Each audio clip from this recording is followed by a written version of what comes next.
Pinaswasan si Senator Ping Lacson dahil halata di umano na may pinoprotektahan. Mga nagsalitang ex-Marines ay tumestigong isinama siya ni Saldico nang magatid daw ng 5 malalaking maleta sa bahay ng Pangulo sa Ilocos Norte. Ayon sa kanyang pahayag, si Congressman Sandro Marcos pa umano ang tumanggap ng pera at ilang oras lamang ang lumipas ay dumating rin daw ang Pangulo at ang unang ginang. Nako po. Pero ano po ang ginawa ng chairman ng BRC? Samantala, abogado na pumirma sa affidavit ng 18 Marines, kinumpirma na lehitimo ang sinumpaan nilang salaysay. Ayan na! I told the NBI that everything was documented. All the competent evidence of identity were verified. And they confirmed to me that it is their voluntary statement. So I just did perform my notarial duties, no? Huwag kakalimutan na mag-share, mag-comment, at mag-like sa ating mga video na ina-upload. At ito na, unang arangkada. Senator Marcoleta winaswasan si Ping Lacson dahil para bang napapansin niya at napapansin ng mga Pilipino na meron siyang iniiwasang pag-usapan sa komite na ngayon ay kanyang hinahawakan.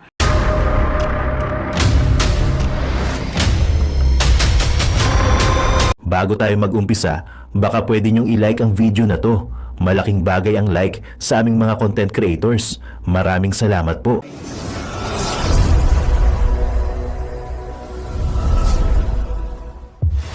Mga nagsalitang ex-Marines ay tumestigong isinama siya ni Saldico nang magatid daw ng 5 malalaking maleta sa bahay ng Pangulo sa Ilocos Norte. Ayon sa kanyang pahayag, si Congressman Sandro Marcos pa umano ang tumanggap ng pera at ilang oras lamang ang lumipas ay dumating rin daw ang Pangulo at ang unang ginang. Nako po. Pero ano po ang ginawa ng chairman ng BRC? Samantala, abogado na pumirma sa affidavit ng 18 Marines, kinumpirma na lehitimo ang sinumpaan nilang salaysay. Ayan na! I told the NBI that everything was documented. All the competent evidence of identity were verified. And they confirmed to me that it is their voluntary statement. So I just did perform my notarial duties, no? Huwag kakalimutan na mag-share, mag-comment, at mag-like sa ating mga video na ina-upload. At ito na, unang arangkada. Senator Marcoleta winaswasan si Ping Lacson dahil para bang napapansin niya at napapansin ng mga Pilipino na meron siyang iniiwasang pag-usapan sa komite na ngayon ay kanyang hinahawakan. So, mga kababayan, kung matatandaan po natin, papunta na po sana sa pintuan ng mga tunay na mastermind ang investigasyon diyan sa Blue Ribbon Committee. No, ang may hawak pa niyan ay si Marcoleta, pero bigla nilang hinostage ang Senado, pinalitan si Marcoleta at pinalitan ang Senate President sa katauhan ni Tito Soto. At mula noon, mga kababayan, kung ano-ano ng sirkus ang nangyari at kung ano-ano na ang kanilang pinagagawa hanggang ngayon, wala pa rin napapanagot na tunay na magnanakaw. At ang opinyon natin at pati na rin ng ating mga kababayang nagmamanman, sila daw di umano nagtatakipan dahil sila ay nakinabang.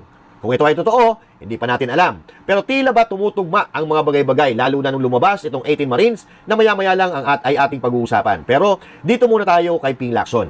Hanggang ngayon, wala pa po silang napapakulong na malaking isda, maliban kay Senator Bong Revilla, na ang tingin ng mga eksperto ay ginagamit nila para malihis ang issue at mapagtakpan ang kanilang mga amo. Si Senator Bong Revilla po ay nananahimik sa Cavite, nag-aalaga ng kanyang mga manok, at bigla-bigla po siyang nabulaga. Ang nakakatawa, nadamay po siya sa kontrobersiya. At ang malinaw sa atin ngayon, siya po ay nakakulong dahil sa isang akusasyon. Di ba? Akusasyon, mga kababayan, malabo ho ata ito. Kaya ito po, bumanat na po si Senator Marcoleta, binanatan niya si Pinky Bax. O ito, panoorin po natin ha. Sila po ay nagpahayag ng kanilang mga nalalaman tungkol dito sa malupit na pandarambong sa Kabanang Bayan. Nabanggit nilang muli ang 30 Tamarin Street sa South Forbes Park. Gayon din ang 14 at 41 Nara Street. Nabanggit din ang opisina ni Saldico sa House of Representatives at bahay daw sa Aguado sa harap ng Malacanang. Kinumpirma rin nila na totoo ang mga inihayag ni Orly Gutesa sa nakalipas na pagdinig ng komite. Bukod pa rito, isa sa mga nagsalitang ex-Marines ay tumestigong isinama siya ni Saldico nang magatid daw ng 5 malalaking maleta sa bahay ng Pangulo sa Ilocos Norte. Ayon sa kanyang pahayag, si Congressman Sandro Marcos pa umano ang tumanggap ng pera at ilang oras lamang ang lumipas ay dumating rin daw ang Pangulo at ang unang ginang. Nako po. Pero ano po ang ginawa ng chairman ng BRC? sa halip na iharap sa taong bayan at diretsahang tanungin sa kanilang mga pahayag, kahagad na pinag-alinlanganan ang kanilang kredibilidad. Bago pa man masuri ang kanilang salaysay sa harap ng Senado, tila na buo na ang isang konklusyon sa mismong chairman na dapat sana ay siyang magsiyasat nito. Okay. So ito kasi ang problema natin, mga kababayan. Parang meron po silang iniilagan. Di ba dapat patas ang batas kapag may nagrereklamo? Tingnan kung totoo ang kanyang reklamo. Hindi yung hindi pa nga naiimbestigahan, sasabihin mo wala ng kredibilidad. Paano mo malalaman kung credible ang kanilang ang kanilang mga salaysay kung hindi mo pa naman iniimbestigahan? Pagbabasehan mo yung mga personalidad o pagkatao ng mga nag-aakusa at nagbibigay ng salaysay. Dito sa Pilipinas, mga kababayan, dapat tayo po ay pantay-pantay. Demokrasyang bansa po ito. Kung may nagrereklamo, atenderan natin. Kung may nagrereklamo, tingnan natin kung totoo ba ang nirereklamo. Hindi pa nga tinitingnan, hindi pa nga napag-uusapan, sasabihin mo na walang kredibilidad. Anong kalokohan yan? So hindi na sana tayo gumawa ng batas, wala na sanang hukuman, wala na sanang mga abogado na titingin kung yung reklamo ay may kredibilidad. Hindi ho ba? So ang problema kasi dito ay mayroon talagang pinagtatakpan. So tuloy natin, ha? Ipinagkibit balikat na lamang ang kanilang mga salaysay nang hindi man lang binigyan ng oportunidad na sumagot sa mga konklusyon at teorya. Kung ang kanilang mga pahayag ay hindi ka panipaniwala, lalong nararapat na sila'y paharapin sa isang formal at pagdinig upang doon mismo masubok ang kanilang inihayag.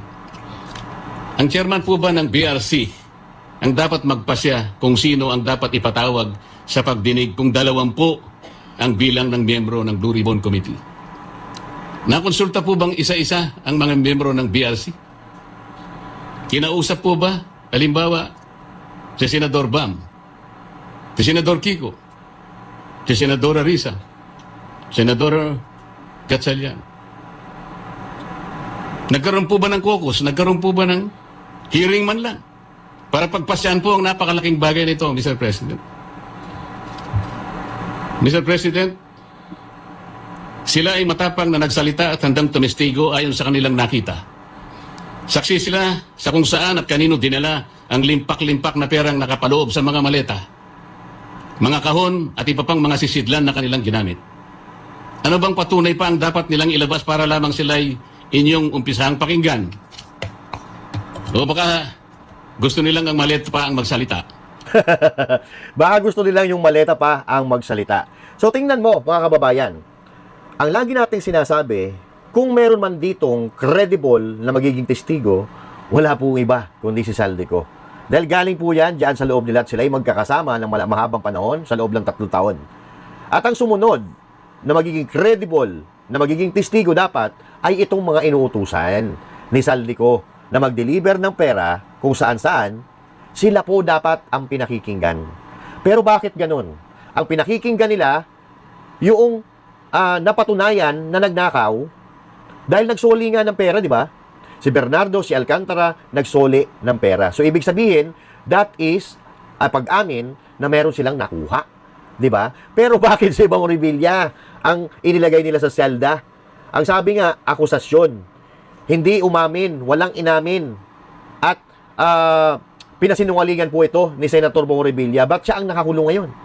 At ang nakakatawa dito, mga kababayan, inamin ni Alcantara na 8% ang kanilang nakukuha sa bawat pera na inahatid sa kanila.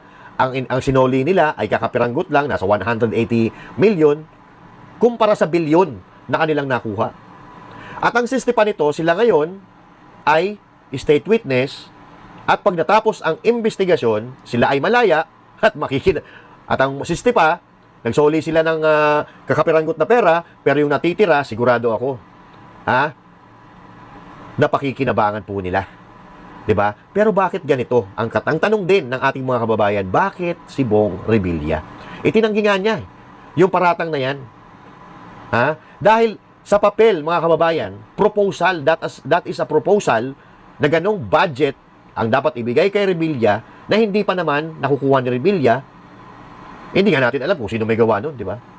So, ibig sabihin, wala pang nangyayaring transaksyon. That proposal na nandun yung pangalan ni Revilla, pero ngayon, siya ang nasa selda. Di ba? Samantalang yung nagsoli ng pera, nasa laya, 'di ba? Cover pa ng witness protection program at pagkatapos ng investigasyon na ito, magiging malaya sila. 'Di ba? O, tuloy. Hindi raw kapani-paniwala. Sila nga ang inutusan magdala ng pera, Ginoong Pangulo. O, 'di ba? Kaya ang tanong, ano bang kinakatakutan ng chairman? Ano na po ba ang nangyari sa pagsunod sa ebidensya? O piling ebidensya lamang ba ang susuriin at ipipikit na lamang ang mata sa iba? Ngayon sa Romans 1:18, nahayag mula sa langit ang pot ng Diyos laban sa lahat ng kalapastanganan at kasamaan ng mga taong dahil sa kanilang kasamaan ay hinahadlangan ng katotohanan. Hanggang kailan po itong tahasang pagharang sa katotohanan, Ginoong Pangulo? Ano na po ba ang nangyari sa makulay na kasaysayan ng Blue Ribbon Committee na sa mahabang panahon ay tiningala at nagsilbing isang bantayog sa pagtukoy at pagtutok sa mga katiwalian at pagdarambong na nagaganap sa ating burokrasya? Oh, so yon mga kababayan. Ha? Malinaw na malinaw po yung binabanggit ni Marcoleta. Ha? Napakalinaw po niyan. Pero, bakit tila baga ngayon, ibang personalidad ang napag-iinitan? Ilang beses na po natin narinig ang pangalan galing sa bibig ng mga testigo, yung mga pinaghihinalaang mastermind. Pero bakit, ang tanong, bakit ayaw nilang imbestigahan? Bakit ang iniimbestigahan nila yung mga malalayo sa katotohanan, katulad na lang halimbawa ngayon? Yung mga bilyar may kinakaharap ngayon na problema, may kinakaharap na iskandalo. Na kung tutuusin, ito ay negosyo, ha? Personal nila ito, pampribadong pamumuhay, pero bakit ito ang pinag-iinitan? At yung iba pang mga senador, katulad ng mga nauna na kanilang binabanatan, Nancy Binay, 'di ba? Joel Villanueva, Jinggoy Estrada, at si Chis Escudero, mga kababayan. So ito mga kababayan ay ayon nga sa ating narinig, ito ay paghahanda sa ginagawang impeachment laban kay BP Sara. Dahil kung matatandaan ninyo, mga kababayan, nung in-impeach si BP Sara Duterte, na-impeach siya sa lower house pero hindi siya na-impeach dyan sa Senado. So ngayon, malinaw naman po siguro kung i-analyze mo ang mga bagay-bagay at pagdudugtong pagtatahi-tahiin mo ang mga kwento, ang binabawasan po nila ay ang Senado. Di ba? Tinatanggal si Bato, gustong tanggalin si Bongo, gustong tanggalin yung mga nakikita nila at nararamdaman nilang aliado sa mga Duterte. Yun po ang pinag-iinitan nila. Samantalang dito sa lower house, mga kababayan, yung mga pangalang nabanggit dyan, yung Big Six na tinatawag, na nagsitaasan yung mga SALN after 2 years. Wala na tayo narinig sa kanila. Tahimik po sila. Pero, yung mga senador na may posibilidad na kumampi kay BP Sara, yun ang pinag-iinitan nila. Bakit? Dahil para pag umakyat sa Senado, ang impeachment ni BP Sara Duterte, walang bilang. Ang mga kakampi ni BP Sara Duterte, siya po ay may impeach, hindi makakatakbo bilang presidente sa 2028. Napakasimple. Tatanungin ko po kayo, if ever BP Sara get impeached, sino po kaya makikinabang dito? Sila-sila din, di ba? Diba? Sila-sila. Kasi pag si BP Sara Duterte hindi makatakbo, tuloy ang ligaya. Kasi ngayon pa lang, si BP Sara Duterte nagsabi na siya ay tatakbo at pananagutin niya ang nagnakaw sa gobyerno. Di ba? Pero ang hindi nila alam, kahit ma-impeach nila si BP Sara Duterte, may Basti Duterte, may Pulong Duterte, may mga Duterte pa rin na matitira.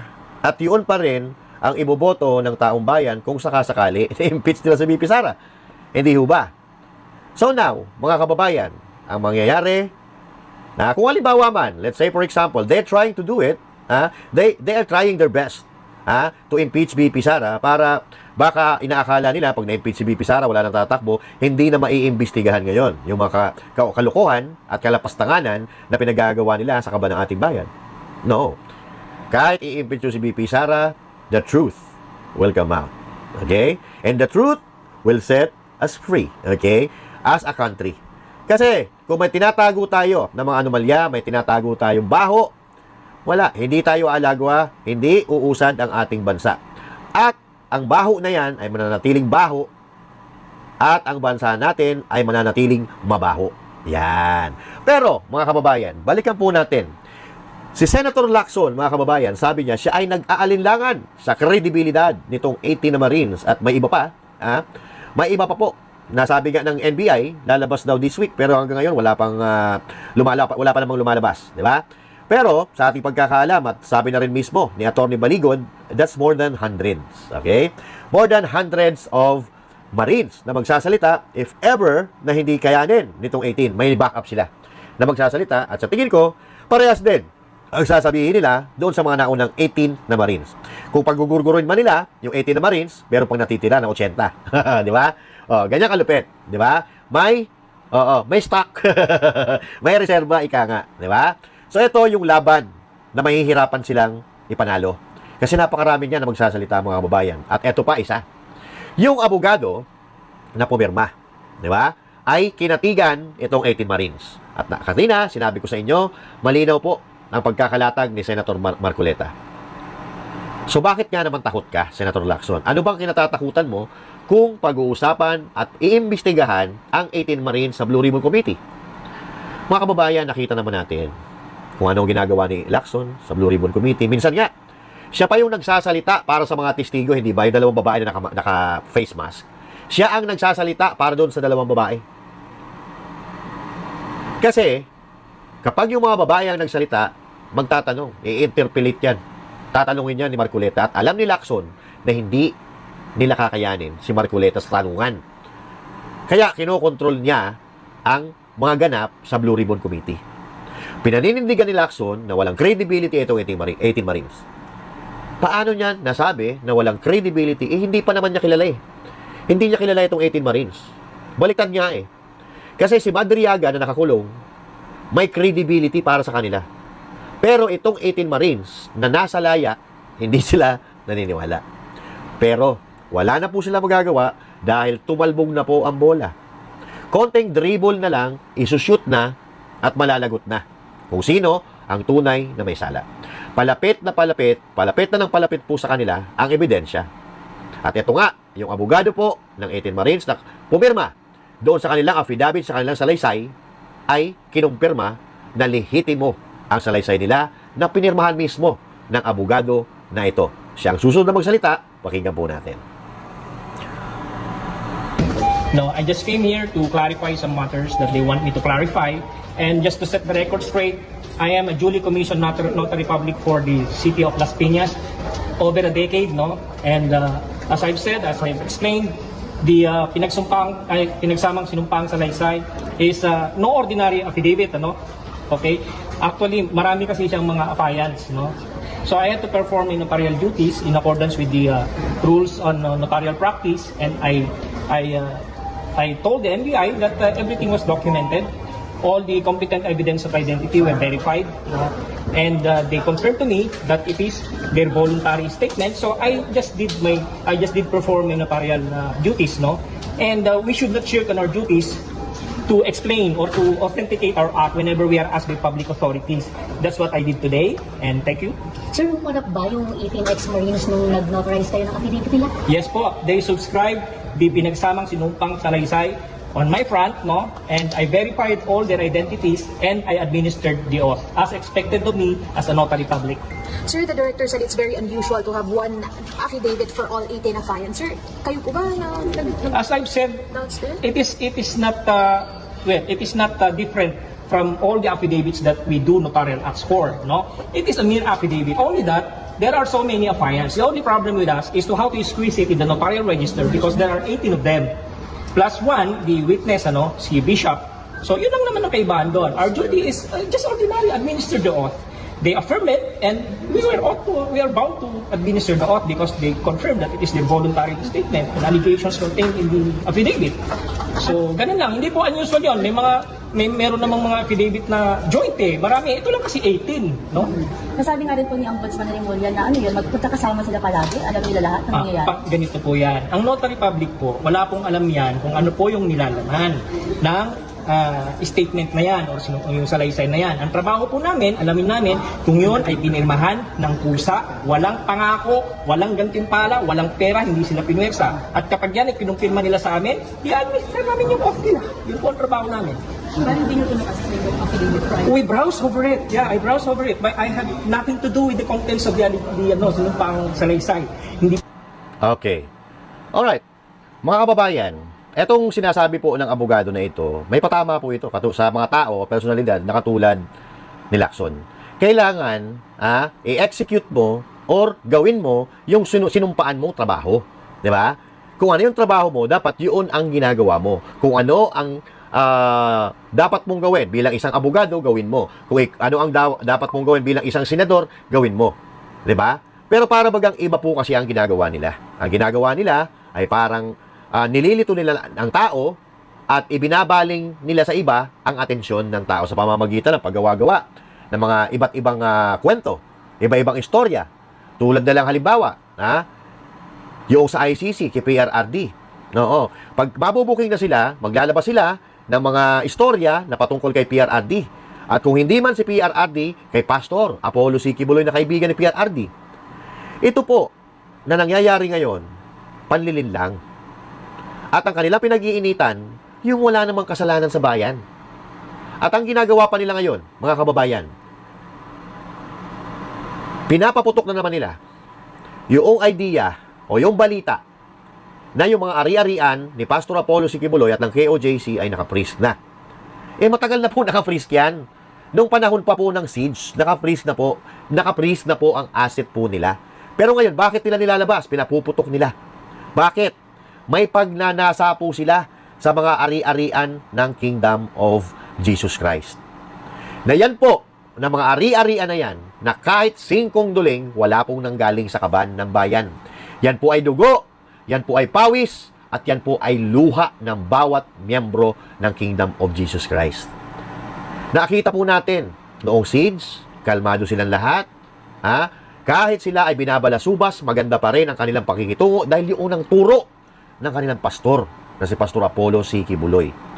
Pero, lahat po ng bagay dito sa mundo, meron po hangganan. Ang kabaitan, mayroong hangganan. Ang pagpapatawad po, mayroong hangganan. Ang kasamaan, lalo na, ay meron pong hangganan. Diba? So, kung kayo ay gagawa at gagawa ng kasamaan, ang kasamaan ay hindi naman nagtatagumpay laban sa kabutihan. Yun po ang lagi nating tatandaan. Kung kayo man ay magtagumpay sa ginagawa nyo o binabalak nyong kasamaan, hindi naman maglalaon, babalik din sa inyo yan. Hindi ho ba? Ganun po. Maawa kayo sa mga tao na ginagamit ninyo, maawa kayo sa mga tao na ginigipit ninyo dahil alam nyo sa sarili nyo na walang ginagawa itong mga ito. Para mapagtakpan ang mga katarantaduhan, kasalanan, at kalapastanganan sa bayan na inyong kagagawan, ibinabaling nyo ang atensyon ng mamamayan para maligaw at makalimutan kayo at yung mga ginawa ninyong katarantaduhan. Hindi po pwede yun. Trilyon ang nawawala sa kaban ng bayan. Sa tingin nyo makakalimutan namin yan? Sa tingin nyo makakalimutan ng mga Pilipino yan? Hindi. Ngayon pa nga lang nagkakagulo na eh. Diba? Tingnan nyo, pumunta sa US, si Bongbong Marcos Jr. Ano ang ginawa sa kanya? Sinalubong siya ng protesta. Kung lumabas siya doon, baka kung ano pa ginawa sa kanila ng mga kababayan nating OFW doon. Nakita nyo? Yung isang bata niya doon, pinagmumura ng mga kababayan nating Pilipino. Yung ambassador ba ng Amerika yon? Pinagmumura. Di ba? Si Lazaro ba yun? Lazaro? Oo. Pinagmumura habang sumasakay sa sasakyan. Di ba? Ganun na po kagalit ang taong bayan. Hindi nyo na maiisahan ang taong bayan at umuugong na sa aming isipan yung ginawa ninyo na pagnanakaw. Ngayon, mga kababayan, kung meron po kayong opinyon dito sa ating napag-usapan, i-comment nyo dyan. Ilabas nyo ang galit ninyo. Are you ready, guys? This song is dedicated to Bongen.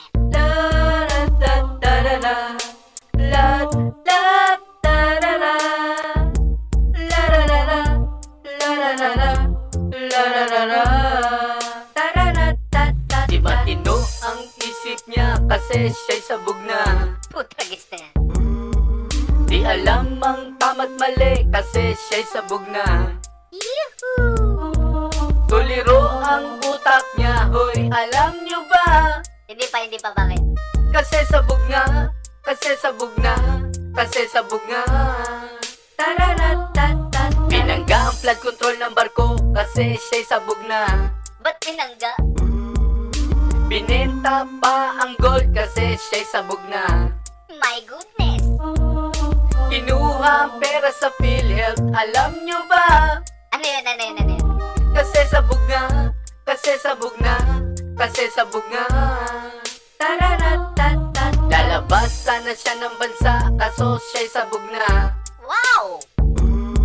Walang nakukuhang investor kasi sabog nga. Nagsilayasan na nga eh. 20 pesos daw na bigas, oy magkano na? Yan na nga ba sinasabi ko eh. Kasi sabog nga, kasi sabog na, kasi sabog nga. Tararatatat. Kaliwat kanan ng utang kasi sabog na. Sabog na, sabog na. Blablabla. Lubog sa baha at utang kasi sabog nga. Alata, alata, alata. Ayuda ng ayuda ang pinsan niya. Ayuda, puro nakaw nga ginawa eh. Habang sabog siya, kasi sabog na, kasi sabog na. Tararatatat. Bulol ang amo nyo kasi siya'y sabog nga. Ah, kaya pala bulol na tabingi. Kinakain ng salita kasi siya'y sabog na. Blablabla. Pati mga kriminal, hoy, absuelto na. Yan na nga ba sinasabi ko eh. Kasi sabog na, kasi sabog na, kasi sabog na. Tararatatat. Nakalaya si Dilima habang sabog siya. Sabog talaga. Nakalaya din si Kerwin kasi sabog na. Talaga naman. Si Napoles nakalabas, oy, alam nyo ba? Oh, nakalabas? Habang sabog na, kasi sabog na, kasi sabog na. Tararatatat. Tapang-tapangan pa sa media kasi sabog na. Nagpamilya pa. Lalabanan daw ang China habang sabog siya. Lintik na yan. Eh dito nga kay Sara, takot na siya. Oo nga. Kasi sabog nga, kasi sabog na, kasi sabog nga. Tararatatat. Sa katerba ang binudol kasi sabog nga. Ang dami talaga. Nagpabudol naman ako, di ko alam sabog siya. Yun lang. Nagsisisi tuloy lahat to, inang ina. Hoy, wag ka magmura. Kasi sabog nga, kasi sabog na, kasi sabog nga. Tararatatat. In-appoint pa si Rimulya kasi sabog na. Mga traidor, mga hayop, mga animal. Para matabo na ng issue habang sabog siya. Mga demonyong magnanakaw. Gusto niyang iligtas si pinsan, alam niyo na. Siyempre, love niya yan eh. Kasi sabog nga, kasi sabog nga, kasi sabog nga. Tararatatat. Palubog na ang pinasyo kasi sabog siya. Palubog talaga. Sinimot ang kaban ng bayan, sabog talaga. Simut talaga, to the max. Maang-maangan pangungas pero may pirma niya. Tanga-tangan. Pumipirma siya, habang sabog siya, pumipirma siya. Tararatatat. Ben, sabog ba saan?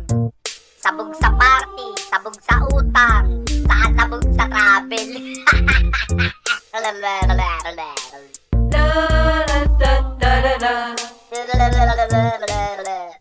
Papabu dati di ba bababangit. Bling blong. Ben, maawa ka, tama na. Kawawa na yung baby M namin. Hoy mga tanga, hindi namin kayo titigilan hanggat di nyo sinusolo yung mga ninakaw nyo.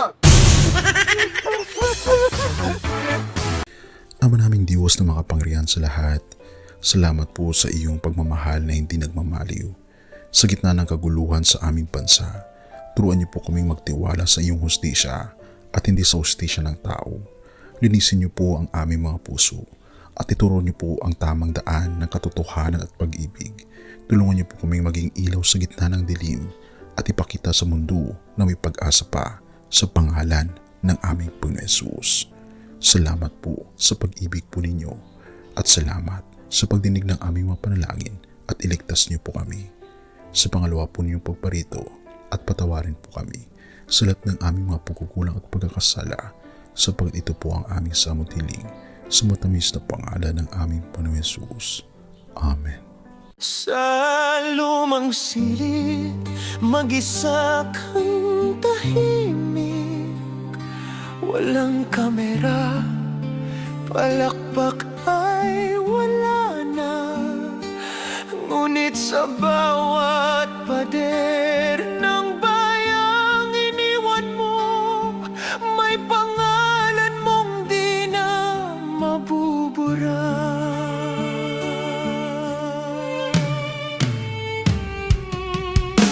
Minsan kang naging balikat ng mahihina, kalaban ng takot, kakampi ng masa. Di mo man laging nasabi ang tama, pinili mong ipaglaban ang madla. Hindi ka saktan gaya naming lahat, pero tumindig ka nang walang pag-atras. At ngayong pagod ka na, tatay, kami naman ang sasalo ng bawat bigat.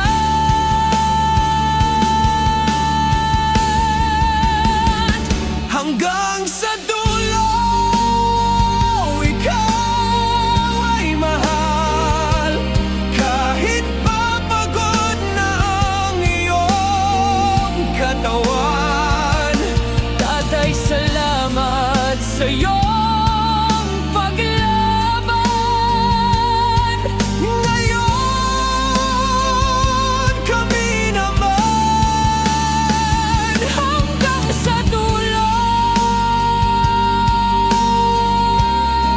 di ka namin iiwan. Ang kwento mo'y dala ng bayan.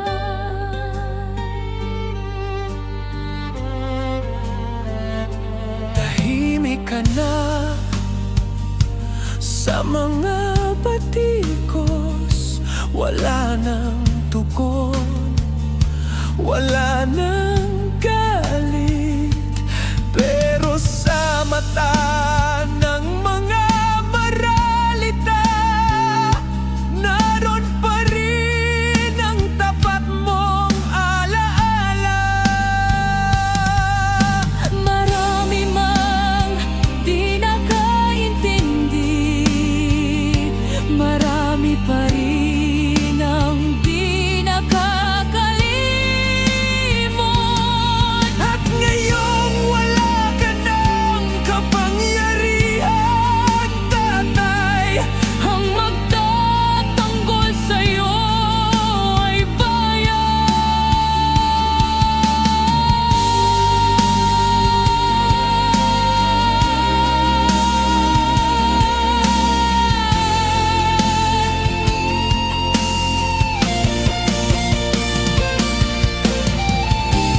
hindi ka nag-iisa. Kahit ngayon,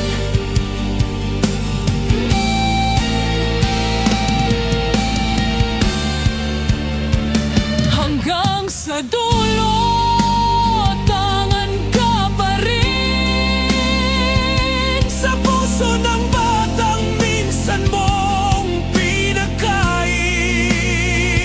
Hanggang sa dulo, di ka nag-iisa.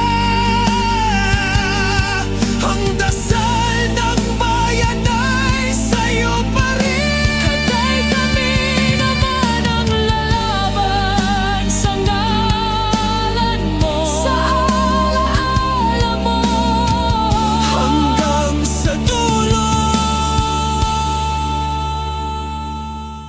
Dalangin ka ng puso ng masa.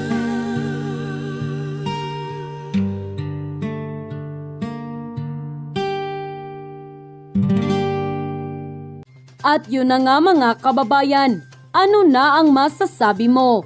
Kung mayroon kayong hinaingat komento patungkol sa balitang ito, please comment down below. Pag-uusapan natin yan sa comment section. At kung nagustuhan nyo ang video, ay huwag kalimutang mag-like at i-share na din para mas marami pang makaalam at umabot ito sa marami sa ating mga kababayan. Maraming salamat po. Mabuti pa ang sardinas may label. Eh tayo, wala.